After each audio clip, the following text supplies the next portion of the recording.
Education is the basic need of every children. Every children must get the proper education.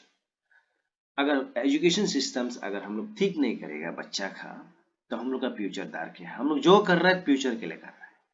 आप अपना बच्चा को पढ़ाइए, अगर आपका पड़ोसी का बच्चा अगर ठीक से नहीं पढ़ रहा है तो आपका बच्चा को जितना पढ़ाओ वो काम नहीं, क्योंकि सोसाइटी आपका पड़ोसी का बच्चा पे भी डिपेंड होता है। यहाँ पे क्या हो रहा है, एडमिनिस्ट्रेटर लोग, पॉलिटिशियंस लोग, ऑफिसर्स लोग, ब्यूरोक्रेट, टेक्नोक्रेट्स अपना बच्चा को प्राइवेट स्कूल्स में, बहुत अच्छे अच्छे स्कूल्स में डाल के पढ़ा रहा है।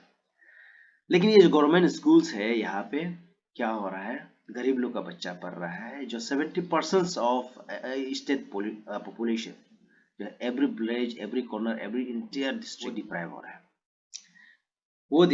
वो सब्जेक्ट का डिप्राइव हो रहा है। पीआरटी में कोई प्रॉपर मैथमेटिक्स टीचर नहीं पढ़ा पा रहा है, कोई प्रॉपर साइंस टीचर नहीं पढ़ा पा रहा है, प्रॉपर हिंदी टीचर नहीं पढ़ा पा रहा है, प्रॉपर इंग्लिश टीचर नहीं पढ़ा पा रहा है। एलिमेंट्री पार्ट में, नीचे डाउन पार्ट में बहुत प्रॉब्लम चल रहा है। तो ये प्रॉब्लम को करेक्ट करने का बजाय है और प्रॉब्लम क्रिएट कर रहा है। तो यहाँ पे मैं थोड़ा सा हाईलाइट करना चाहता हूँ लूप सॉल्व कहाँ पे है। रिक्रूटमेंट रूल्स में तो बहुत ही लूप सॉल्व है। तो रिक्रूटमेंट प्रोसेस को थोड़ा सा मैं हाईलाइट करूंगा। यहाँ पे आप आ जाइए हमारा एजुकेशन डिपार्टमेंट में। अभी क्या हो रहा है, सब एजुकेशन डिपार्टमेंट में जो पीआरटी है, जो जिसको पहले एटी बोलता था, असिस्टेंट टीचर बोलता था, वो आजकल दर रिक्रूटमेंट तो होता ही नहीं, कभी दिखा ही नहीं। यंग एंड एनर्जेटिक जो एस्पेरेंट्स है उसको कभी यहाँ पीआरटी में टीचिंग करने का चांस नहीं मिलता है। वही ओल्ड पुराना जो आईएसएससी टीचर्स लोग होता है। आईएसएससी बोलेगा तो जैसे कि रमसा हो गया, एसएससी टीचर्स हो गया। तो एसएससी टीचर्स लोग क्या करता है, 85%, ये जो देख रहा है 85% पीआरटी का पोस्ट वैकेंसी को ये लोग कवर कर लेता है। और अभी तक तो ऑलमोस्ट 2 इयर्स 3 इयर्स, बहुत सारा ऑलमोस्ट डिकेट्स हो गया, डिकेट्स का पार हो गया, लेकिन कभी पीआरटी का इंटरव्यू होते हुए देखा नहीं। तो आईएसएससी टीचर्स का रिक्रूटमेंट कौन करता है, देखिए ये आईएसएससी टीचर का रिक्रूटमेंट प्रोसेस में गड़बड़ है। हम बोल रहे हैं बेस गड़बड़ है, बेस। आईएसएस टीचर्स में पहले 6000 का आसपास टीचर्स था।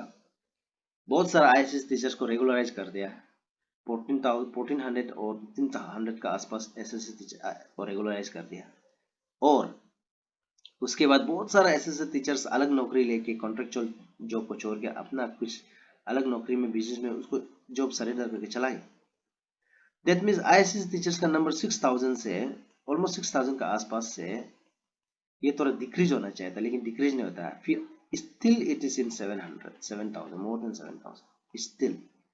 दैट मीन्स आईएसएससी का रिक्रूटमेंट अभी तक चल रहा है, आईएसएससी के टीचर का रिक्रूटमेंट अभी तक चल रहा है। और ये रिक्रूटमेंट को कौन करा रहा है, इसको पता नहीं चल रहा है।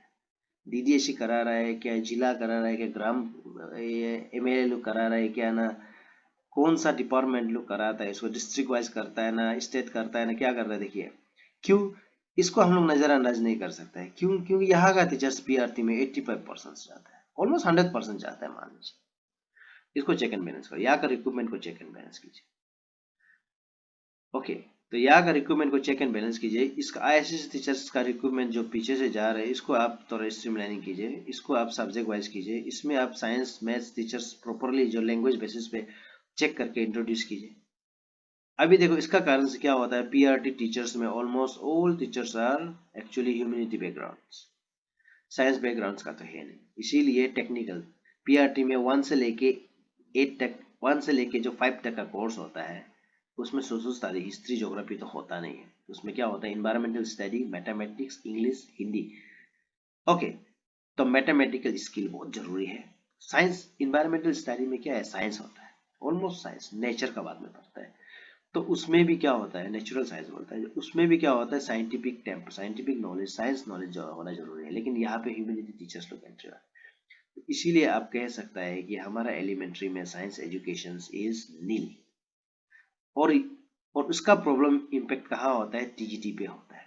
टीजीटी पे क्या होता है कि प्रमोशन होता है, 50% प्रमोशन पीआरटी से होता है। जबकि यहाँ पे क्या होता है, ये प्रमोशन जो कौन सा बेसिस पे होता है, सीनियरिटी बेसिस पे। टीजीटी में जैसे कि सब्जेक्ट वाइज होता है, टीचर टीजीटी का टीचर सब्जेक्ट वाइज होता है। लेकिन वैकेंसी सब्जेक्ट में होना चाहिए था, लेकिन प्रमोशन स्ट्रीम लाइनिंग, प्रमोशन जो क्या होता है सीनियरिटी बेसिस पे हो रहा है, सब्जेक्ट सीनियरिटी पे होना है बट सब्जेक्ट को फोकस करने से, ठीक है, या सब्जेक्ट को फोकस नहीं करता है, सीनियर होता है तीजती चला जाता है, मैथ्स मैथ्स टीचर रिटायर हो गया, उसका जगह में हिंदी टीचर, उसका जगह में हिंदी टीचर प्रमोशन लेते। तो ऐसा होने का कारण से यहाँ पे देखिए हम कह रहे हैं कि यहाँ में ह्यूमैनिटी टीचर्स ज़्यादा है, इसी के कारण से यहाँ से 50% जो प्रमोशन जाता है, आप एक्सपेक्ट ही मत करो कि यहाँ पे साइंस टीचर आएगा या साइंस या मैथ्स टीचर प्रमोशन मिलेगा, नहीं मिलेगा। और उसके बाद फिर 20% जो क्या होता है, 25% जो ICSE टीचर से रेगुलराइज होता है, इसमें भी आप एक्सपेक्ट नहीं कर सकते साइंस और मैथ्स टीचर यहाँ आएगा, आ ही नहीं सकता। और 25% जो डायरेक्ट रिक्रूटमेंट होता है वो सिर्फ चल रहा है, उसमें क्या होता है, उसमें सब सब्जेक्ट का होता है। तो आप इमेजिन कर सकता है ये लेवल पे, ये TGT में जिसको JT बोलता था, यहाँ पे हर कॉर्नर में, एवरी एंड ईच कॉर्नर में साइंस और मैथ्स टीचर का शॉर्टेज चल रहा है, साइंस मैथ्स इंग्लिश, जबकि this 3 subjects are the main subject for elementary part. Scientific tempers, mathematical thinking बच्चा में होना बहुत जरूरी है। उसके बाद आप हायर क्लास में आप हिस्ट्री ले लो, ज्योग्राफी ले लो, पॉलिटिकल साइंस ले लो, कुछ भी ले लो, उससे कोई आपको प्रॉब्लम नहीं, कोई प्रॉब्लम नहीं। लेकिन छोटा क्लास में हम बोल रहे हैं कि आपका बच्चा को, जो आपका बच्चा है उसको, उसका दिमाग में हमको क्या सिखाना है, उसको आप सोशियोलॉजी हिस्ट्री ज्योग्राफी पढ़ा नहीं सकेंगे, उसका दिमाग में क्या scientific tempers, mathematical skill develop करना है।